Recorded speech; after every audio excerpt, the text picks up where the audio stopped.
Hello നമസ്കാരം, എല്ലാവർക്കും സുഖമാണെന്ന് വിചാരിക്കുന്നു.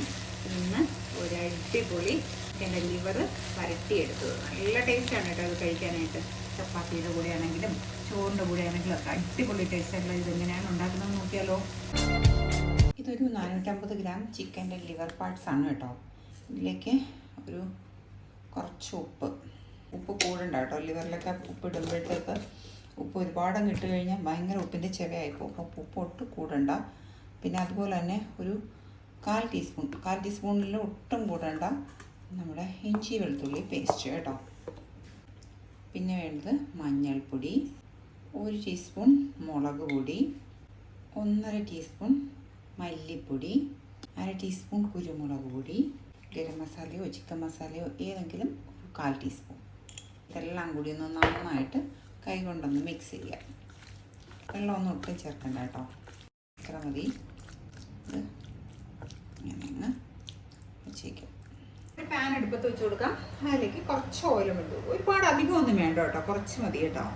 ഇപ്പോൾ ഇതാ ഇത് ചൂടായി വന്നിട്ടുണ്ട്. നമുക്കിത് കുറേശ്ശായിട്ട് നിരത്തി ഇട്ട് കൊടുക്കാം കേട്ടോ. ഇപ്പം ഞാൻ ഈ നോൺ സ്റ്റിക്ക് ഫ്രൈ പാൻ ഇട്ടു.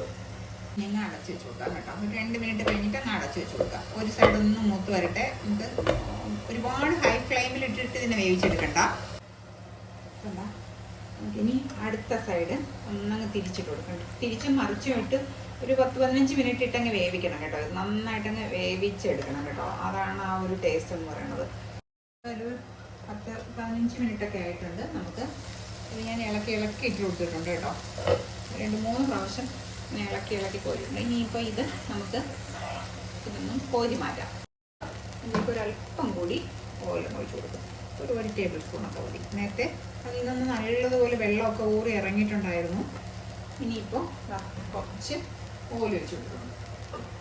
ഞാനിവിടെ ഒരു 7-10 വെളുത്തുള്ളി, ഒരു 1 പീസ് ഇഞ്ചി, ഒരു 2 ടീസ്പൂൺ കുരുമുളക്, ഇതെല്ലാം കൂടി ചതച്ച് വെച്ചേക്കുന്നതാണ് കേട്ടോ. നന്നായിട്ട് മിക്സിയിലിട്ട് അടിച്ചതല്ല, അല്ലാതെ ചതച്ച് വെച്ചേക്കുന്നതാണ്. കാരണം കുരുമുളക് ഇട്ട് നമ്മൾ വരട്ടിയെടുക്കുന്നതാണല്ലോ, അതുകൊണ്ടാണ് കുരുമുളക് കുറച്ചധികം ഇട്ടതേ. ഇതിലേക്ക് ഒരു 2 കറിവേപ്പിലയും കൂടെ ഇട്ട് കൊടുക്കാം കേട്ടോ. എന്നിട്ട് ഇതൊന്ന് നന്നായിട്ട് മൂത്ത് വരണം.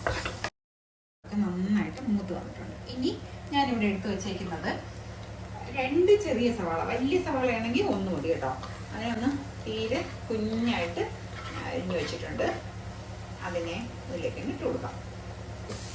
സെൻട്രൽ പോർഷൻ ഒന്നങ്ങ് മാറ്റിയിട്ട് കുറച്ച് ഓയിലും ഒഴിച്ച് കൊടുക്കണം കേട്ടോ. ഉള്ളിയൊക്കെ ഞാൻ 2-3 പ്രാവശ്യം ഇളക്കി കൊടുത്തിട്ടുണ്ട്.